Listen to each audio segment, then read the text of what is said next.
We have a remarkable local story that's also playing out across this country. Now I'm talking about PTSD, post-traumatic stress disorder. Thousands of veterans, as you know, they're dealing with it, and it's not always easy for them to get the help that they need. Well, Dominic sat down with a retired Newark police sergeant who was able to get that help. And Dominic, we saw his story front page of the USA Today, local officer, and you were able to connect with him. Indeed, Richard. William Thomas was an undercover narcotics officer and even did work for the DEA. He's also a veteran of the New Jersey Air National Guard. Thomas told me things took a dramatic turn for the worse for him just days after he returned from Iraq. You tried to commit suicide, not once, but twice. The first time was just thought, but it was where I wanted to, I think I said, eat my gun. It was just the culmination of my years of undercover narcotic work for the police department and for DEA, some events from childhood, and certainly what happened in Iraq. It had just all come to a head. And losing who I was, no longer Superman, no longer bulletproof, losing that just took so much out of me to the point where I just didn't want to live anymore. So I woke my wife up one morning and told her she really needed to take me to the hospital for treatment. And I eventually went into a PTSD program, and that's where my treatment started. Fast forward a couple of years, these things came back, but this time they came back with a vengeance, to the point where I kind of made peace with death, to the point where no fast heartbeat, no shaking hands, no headache, just like, this is what you need to do. Everything will be fine. I was at peace with it. It was all right. This was the right thing to do. This is what I needed to do to kind of like just make all the troubles go away. Saying in the back of my mind, oh, my family, they'll understand. My friends, they'll understand. They'll know why. So it was easy for me.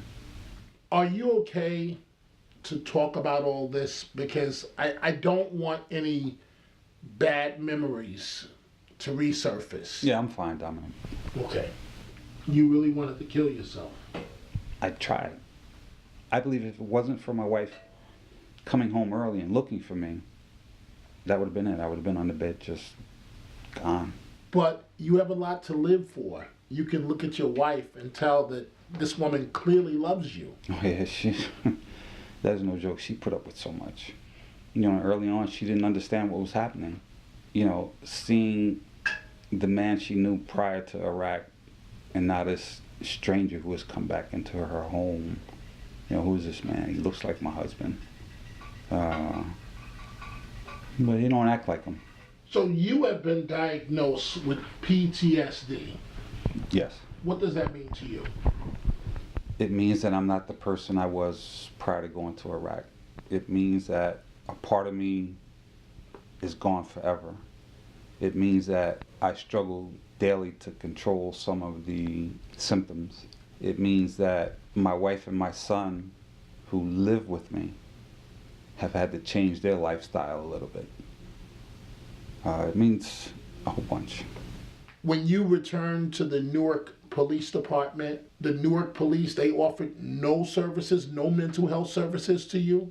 The police department, I don't believe, was set up to manage people like me returning from combat. And I don't think it was their responsibility either. This was the military and or the VA.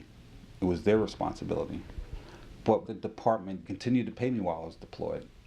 And subsequent to what happened to me and coming home and having to go on sick leave for almost a year, they worked with me. So now I am about 18 months to maybe 20 months out from retirement. The department allowed me to come back to work in an administrative role, but to finish my time and to retire respectfully. So the Newark Police Department has done good by you? Absolutely. I do want to ask you this question, an obvious question, because there are a lot of veterans that work for police departments across the country. Are they quicker to resort to force in policing situations? I don't believe so. I believe that as a veteran with the military training, I think that because of your discipline, it might be more than someone who has not served in the military, who might be an officer. And I believe that your discipline, your training is much more, and you don't resort to violence maybe as fast. You'll look to diffuse a situation maybe a little faster. But I don't think they're predisposed to, acts of violence faster than anyone else. You are an advocate for the veteran support group Wounded Warrior Project. Why? What Wounded Warrior Project did for me early on after my return from Iraq was, and my subsequent diagnosis with PTSD, they accepted me for who I was. I was surrounded by other veterans who were experiencing things that were similar. There were no questions asked, no judgments passed on me. They accepted me as one of their own. And in doing so, allowing me to be amongst other veterans who were experiencing other things, I brought my family on board. And my wife was able to see that, okay, so my husband's not the only one suffering. What's the most important message that you want to come out of this interview? That there is help.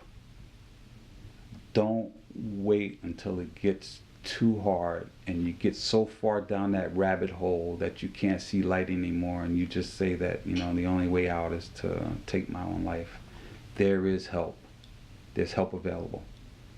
Mental health professionals and the light that is now being shined on mental health issues. Don't worry about the stigma. Get help. Great interview, Dominic. I'm curious.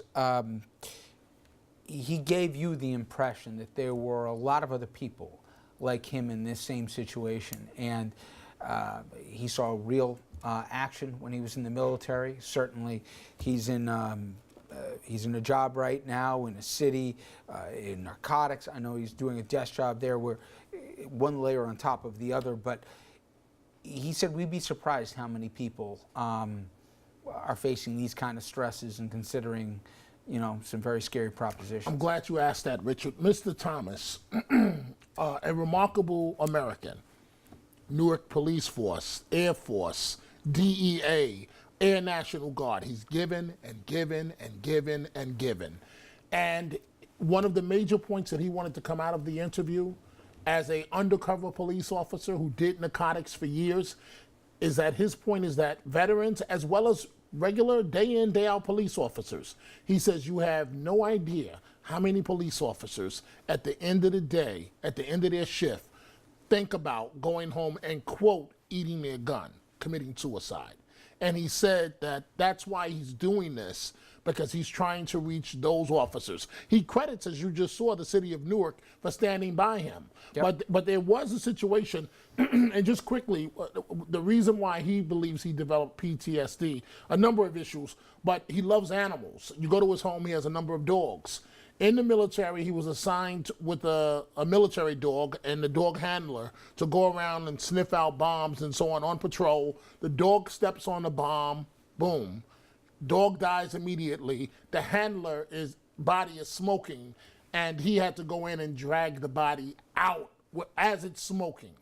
That was the beginning of the end of a normal lifestyle. So he struggles. He's trying to make it, but he's a very special, him and his wife, very special Americans.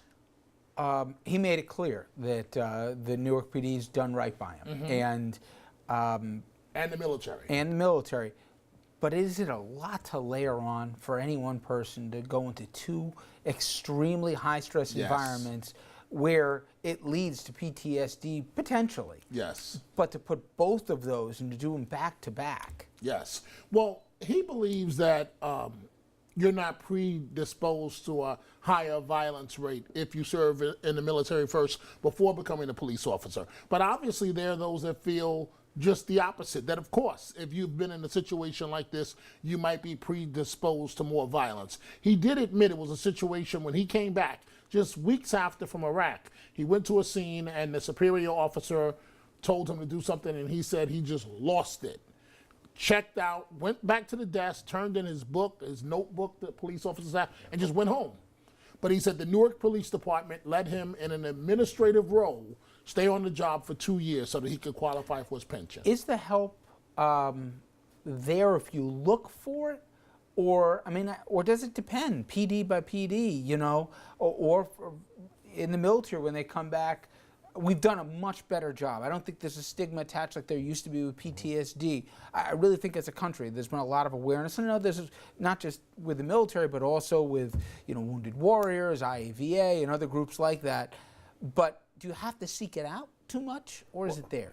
Look, what happens when people come back from Iraq or Afghanistan, which is a hot zone, is that they are giving they're basically out processed, and part of that out processing will be the PTSD, how to find a job, build your resume. So the Army has learned, the military, I'm sorry, has learned that you just can't discharge a soldier and have him back on the street, you know, the next day after leaving Iraq. So there is an out processing, and then of course, as a veteran, you do have the VA to start with serving. Those are going to be free services, of course.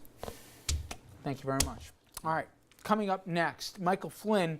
He's back in the news. Republican heading the House Oversight Committee says the fired National Security Advisor could have broken the law. This coming down late today. The latest on the Russia probe and Flynn straight ahead.